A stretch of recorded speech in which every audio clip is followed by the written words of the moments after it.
मुख्यमंत्री एकनाथ शिंदे यांनी 2022 साली बंड केलं आणि भाजप सोबत सरकार स्थापन केलं। यावरती आता नाटक येत आहे। मला काहीतरी सांगायचंय असं या एकपात्री नाटकाचं नाव असून मुख्य भूमिकेमध्ये अभिनेता संग्राम समेळ हे असणार आहे।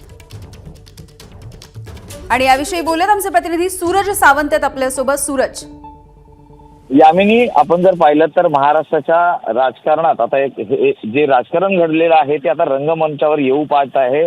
गणपतीत आपण जर पाहिलं तर मुख्यमंत्र्यांच्या वर आधारित योद्धा कर्मवीर या नावाने पुस्तक आलं होतं, कर्मयोगी या नावाने पुस्तक आलं होतं आणि त्या पाठोपाठ आता नाटक हे देखील येत आहे। यामध्ये मुख्यमंत्री एकनाथ शिंदे यांच्यावर आधारित हे नाटक असणार आहे। त्यामुळे आतापर्यंतचा त्यांचा लढा, राजकीय प्रवास हे यातनं उलगडलं जाणार आहे। त्यामुळे उत्सुकता ही मोठी असणार आहे की यातनं नेमकं काय दाखवलं जात आहे। त्याचबरोबर शिंदेंनी केलेलं जे बंड आहे त्याबाबत नेमकं काय या नाटकातनं दाखवलं जात आहे हे पाहणं देखील तितकंच महत्वाचं आहे। एकपात्री हे नाटक आहे आणि दीर्घाद्वारे एकनाथ शिंदे काय नेमकं सांगणार आहेत याबाबत आता उत्सुकता मोठी आहे। त्यामुळे मला काही सांगायचंय हे एकनाथ संभाजी शिंदे या नाटकामधून आता नेमकं काय समोर येतं हे पाहणं महत्वाचं आहे। लेखक डॉक्टर प्रदीप ढवळ आहेत ज्यांनी हे संपूर्ण लेखन केलेलं आहे नाटकाचं। तर सादरीकरण हे ज्येष्ठ रंगकर्मी अशोक समेळ आणि संग्राम समेळ हे करणार आहे। त्यामुळे महत्वाचं आहे की या नाटकातनं आता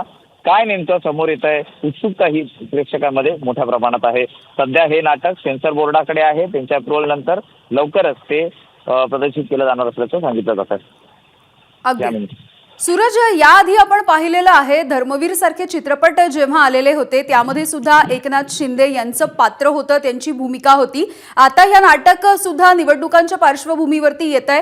काय नेमकं असणार आहे यामध्ये, कंटेंट नेमका काय आहे किंवा याची पटकथा वगैरे असं काही असणार आहे का, ते कोण लिहित आहे? खरं तर हे एकपात्री नाटक आहे जे प्रदीप ढवळ यांनी लिहिलेलं आहे। विधानसभा निवडणुका तोंडावर आहेत, त्याचबरोबर 2-2.5 वर्षापूर्वी शिंदेंनी केलेलं शिवसेनेतनं जे बंड होतं किंवा ठाकरेंची घेतलेली फारकत, यानंतर या नाटकातनं नेमकं शिंदेंना काय सांगायचंय लोकांना हे पाहणं महत्वाचं आहे।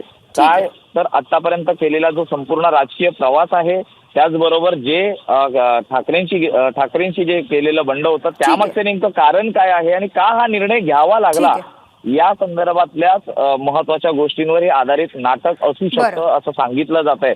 त्यामुळे धर्मवीर 2 त्याचबरोबर योद्धा कर्मयोगी आणि त्यानंतर आता मला काय सांगायचंय या विविध माध्यमातून एकनाथ शिंदे हे जनतेकडे अपील करतायत की त्यांनी केलेले एकूण ज्या सत्ताकारण आहे त्यामध्ये ते कसे योग्य आहे ते सांगण्याची अगदी सूरज, अनेकांना उत्सुकता आहे या नाटकाची। धन्यवाद या माहितीसाठी।